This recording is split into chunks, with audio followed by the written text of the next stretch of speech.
Thank you for coming to Tech Mixer 9. My name is Jeremy Ness. I'm the CTO here at Matrix Networks, and today I'll be showing you the Meraki IoT environmental sensors and how you can use them in your environment to secure your network closets and make sure that everything's working correctly. So the environmental sensors are a newer product for Meraki. So go ahead and drill into what they have offering. So they have the MT line, which stands for Meraki Things. Any of you that have Meraki today know we have the MR, Meraki Radio, and the MS Meraki Switch. So their environmental or IoT line is called the MT, the Meraki Thing. So here we can see that we have the indoor temperature sensor. Again, these are all geared towards data closets, data center environments, which I'll elaborate on. But of course, knowing the temperature and humidity is very important, right? Servers really don't like to be too hot. You start hitting environmental shutdown and other not fun things. And of course, humidity, right? You don't want it too low. You'll introduce static, right? Or you don't want it too high. You'll introduce moisture. So keeping track of those in your environments is obviously really important. They do have the MT10, which again is really meant for again those server rooms. The nice thing is it even has a metal back, so you can actually just magnetically stick it right on the side of rack. So literally just pop it on. All of these do come with batteries, and some of them do have AC cords, which I'll touch on. Next we have the MT11. When just sticking this thing on the side of a rack doesn't quite fit your needs. If you have more specific temperature controlled environments, maybe coolers or other things, we have that capability to have a temperature sensor with an external probe. So there are multiple probe options, which I'll elaborate on. We'll move on to the MT12. That is our water leak detection. Again, a lot of these are more the eye of that server room. The last thing you want in your server room is water. I know we've all been there. Sprinkler head, bursts or leak, get things wet, or often more commonly I see AC units, right? Oftentimes your gear gets shoved in a closet that wasn't meant for gear. So always see the above the door AC unit, but I can't tell you how many times I've walked in and seen a bucket under those, or just generally having those leaking. So again, a great thing to be notified as soon as that happens, because it's always Friday night and nobody rolls until Monday morning, and oftentimes damage has already been done. Then beyond that, we have the MT20, which is the door open sensor. Most of our server rooms we like to consider would like to have be secure environments, right? Who's actually in there? Number of reasons for this. You don't want random users in there. Plug in patch cords in and out of our servers or our network switches, and then also just tampering, right?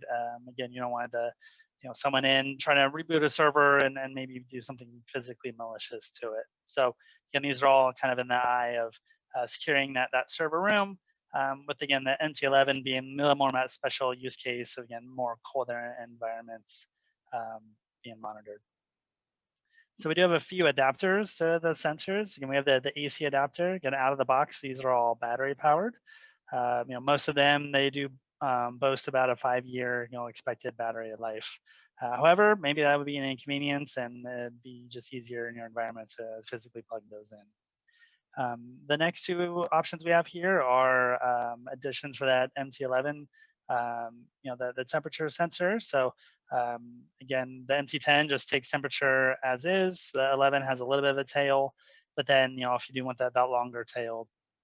Then we have the glycol encapsed, which is just a more accurate, temperature sensor. So again, more for those, cooler environments, or maybe you're trying to, in charge of vaccines or something like that, to where, very accurate temperature is very important. And then finally, that water leak. Again, the sensor I showed up above has a 8-inch tail on it. So of course, you're putting that close to the ground. If you have a raised floor environment, which is very common for server rooms or data center environments, might be a challenge, physically sticking this thing down onto the floor. So we do have this 8-foot, cable that can be swapped out for that 8-inch tail to allow, better placing of the equipment. As mentioned, these are all battery powered. With that, the technology uses BLE or Bluetooth LE to actually communicate. So being Bluetooth LE, they do need something to act as a Bluetooth gateway for them. So for that use case, we have Meraki cameras. So any of the second gen cameras, more specifically anything that ends with a 2 at the end. So like our MV12s would serve as that function. Additionally, access points. So any Wi-Fi 5 or Wi-Fi 6 access points, again, Meraki specifically can also act as that Bluetooth gateway to allow connectivity.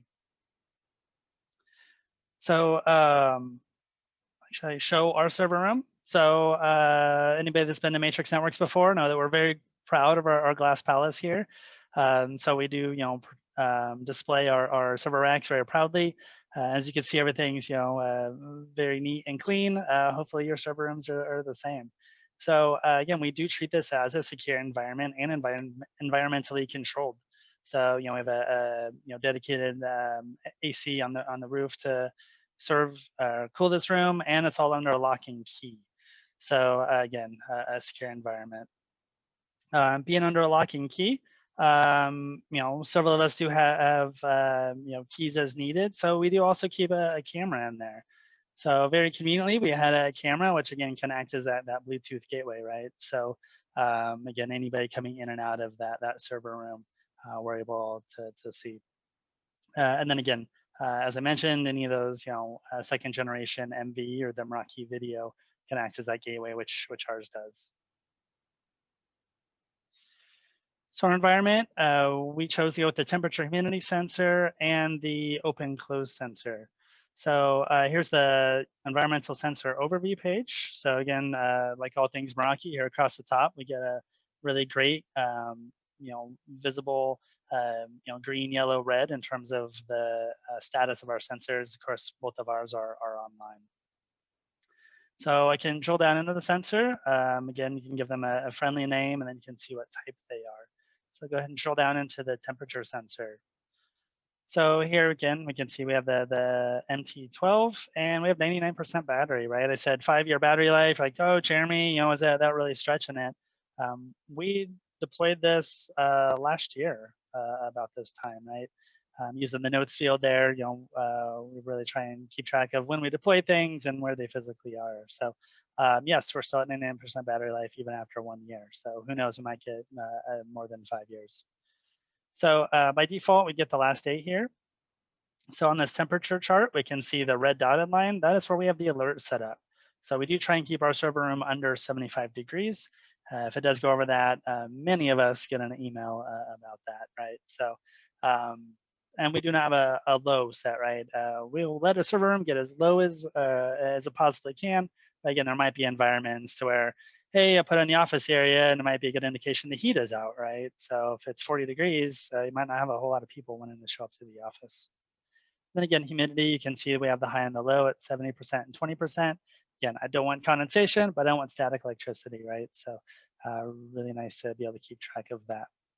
And you can see extremely granular, right? It's about every 30 seconds or so that we do get a reading. And with all things Meraki, it does store 30 days plus in the cloud dashboard, right? So you can look at the week here and you can see kind of, during the day and at night as people come and go from our environment. Additionally, I can come in and download this information, right? So if I do need a historical record of that, I can come in and, physically get that in terms of, humidity and temperature, again, get that every few minutes or so. And then, of course, I'll physically show that. Oh, and the picture doesn't want to load. Oh, there we go. So again, another great thing in addition to the notes that we keep on all of our Meraki gear is just the fact that we can attach a photo, right? Especially if any of you have distributed environments, you have many network closets across multiple locations, or you keep trying to keep track of. You can see that here. I actually did just mount this one on the wall. Comes with a nice little bracket and some screws. And then we have the door open close sensor. Again, ours is under lock and key, but many people have the key. So it's nice to be able to coordinate, correlate, door opens to the actual camera footage, right? So here we can see over the last week, when it was open and if we have alerts. I'll touch on the alerts next, but of course, I probably don't want to get alerted every single time the door opens. Again, I can, but for our environment, we just prefer, hey, is somebody propping the door open, right? As I mentioned, it is environmentally controlled, and I don't want somebody propping the door open, letting all that nice air conditioned cold air out. So we do alerts if the door has been propped open in any fashion. So again, you got this for the last week, and then I can drill into the last 30 days. And again, you can kind of see how many openings there were, and then again, if there are any alerts, right? Again, alerts for us are the door being open for, I believe, more than a minute or two. We'll look at that alert. Additionally, we can look at how is the device communicating. As mentioned, we do have the cameras, so all of our cameras do act as a Bluetooth gateway to where I get signal strength and when they're last connected. So a little more of a troubleshooting step if for some reason your devices are going offline. It's very easy to see who they're using as a Bluetooth gateway and see if that access point is farther than it needs to be. Look at this photo. So this does come in a two-piece.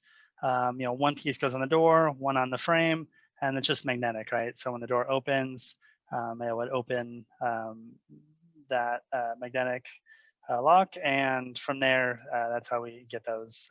This is just shipped with double-sided sticky tape. So again, I installed this one myself. Very easy, right?